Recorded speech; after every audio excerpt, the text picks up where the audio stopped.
What's up, everybody? Good evening. I'm feeling good things in my heart right now, so I thought I would just pick up the Kindle and make a quick vid. So, here I am, making this vid.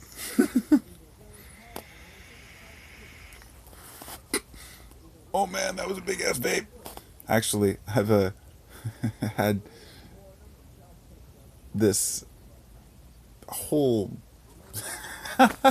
this whole day of ideas that I've been wanting to share. I've had a whole bunch of different things that I've been researching in the past, few weeks, and I've every winter, which is about this time between October and December, I start to grab on to go back into reading a lot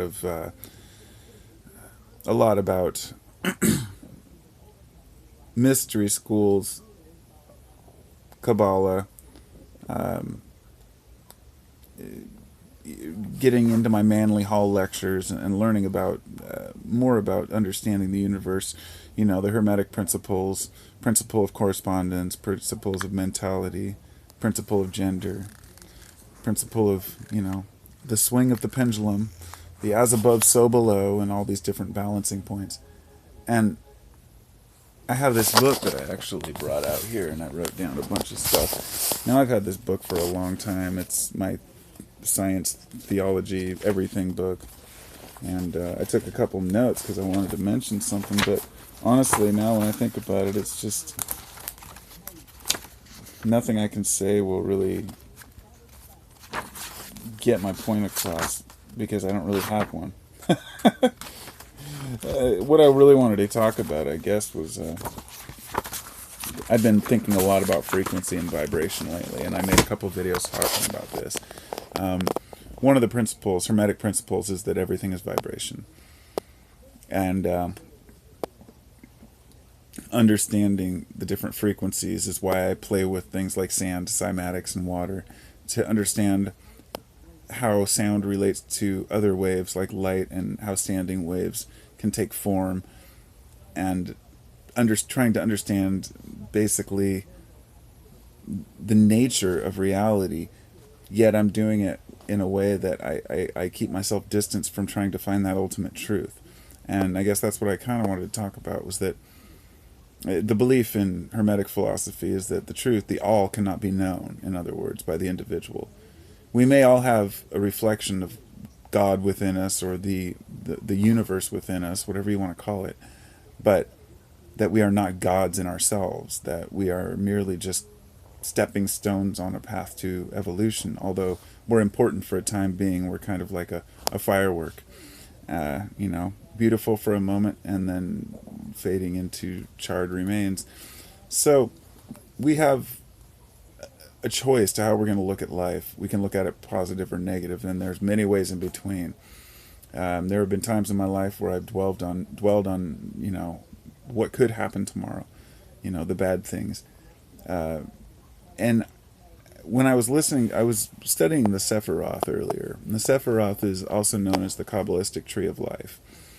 And most of you have probably seen it. Many New Age groups have attached to the picture and used it to describe their chakras.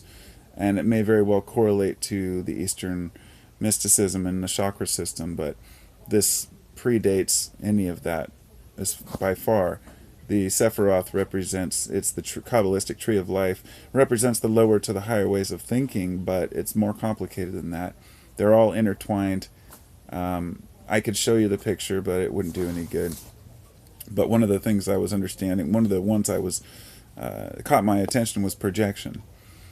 And projection, I can't remember the the actual Hebrew name for it, but it's when we project what we see in ourselves onto the world.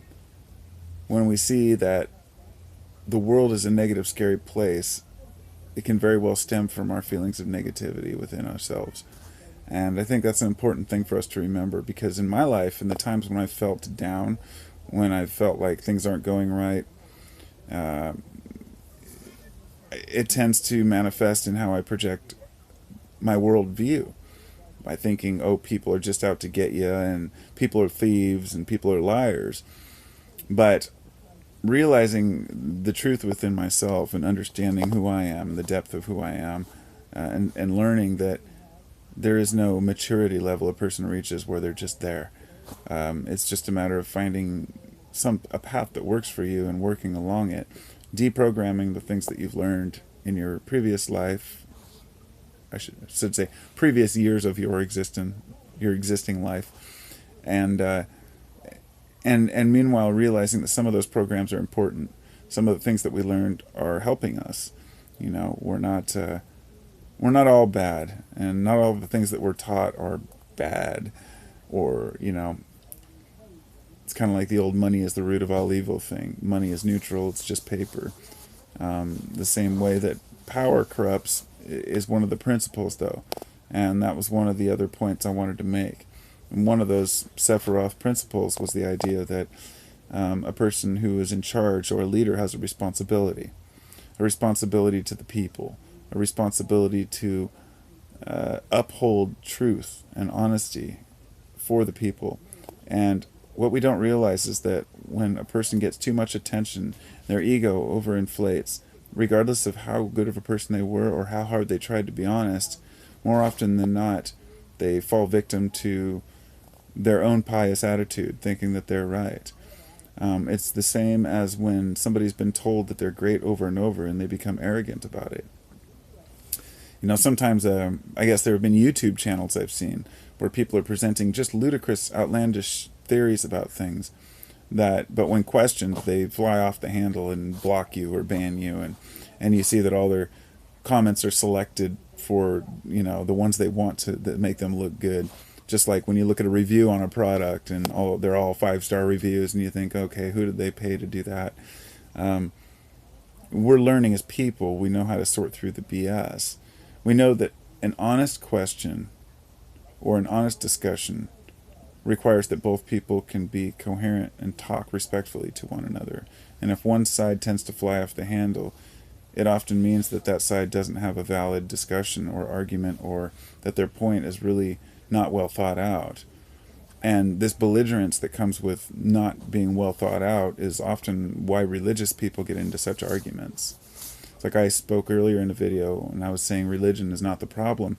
And I had a couple people that are very adamant that religion is the problem. And I wanted to clarify that religion is a way of life and living with values and morals and a system of existence. It's not the worship of an idol.